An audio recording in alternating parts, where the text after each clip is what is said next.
बुलढाणा जिल्ह्यातील जळगाव जामोद तालुक्यातील पिंपळगाव काळे इथे मजुरीच्या पैशावरून झालेल्या वादावरून एका मजुराच्या पोटात चाकूने वार केल्याची धक्कादायक घटना घडली आहे। या हल्ल्यात रामेश्वर बावस्कर हे गंभीर जखमी झाले असून त्यांच्यावर अकोला येथे उपचार सुरू आहेत। जळगाव जामोद तालुक्यातील पिंपळगाव काळे इथं सकाळी 6:30 वाजताच्या सुमारास मजुरीच्या पैशांवरून वाद झाला। रामेश्वर बावस्कर आणि अनिल बलिराम उर्फ बाळू बागेवार यांच्यात मजुरीच्या पैशांवरून वाद झाला। वाद वाढल्यानंतर शिवीगाळ करत जीवे मारण्याची धमकी देत अनिल बागेवार यांना रामेश्वर बावस्कर यांच्या पोटात चाकूने वार केल्याचं तक्रारीत नमूद करण्यात आलं आहे। या हल्ल्यात रामेश्वर बावस्कर हे गंभीर जखमी झाले आहेत। त्यांना उपचारासाठी अकोला इथं दाखल करण्यात आलं असून त्यांच्यावर उपचार सुरू आहेत। घटनेची माहिती मिळताच जळगाव जामोद पोलिसांनी तातडीने घटनास्थळी धाव घेतली।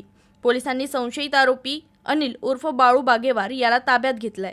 या प्रकरणी सरला ओंकार बावस्कर यांच्या तक्रारीवरून जळगाव जामोद पोलीस ठाण्यात गुन्हा दाखल करण्यात आला आहे। पोलीस निरीक्षक सचिन बागुल यांच्या मार्गदर्शनाखाली पोलीस उपनिरीक्षक स्नेहा शेडगे या प्रकरणाचा पुढील तपास करत आहेत।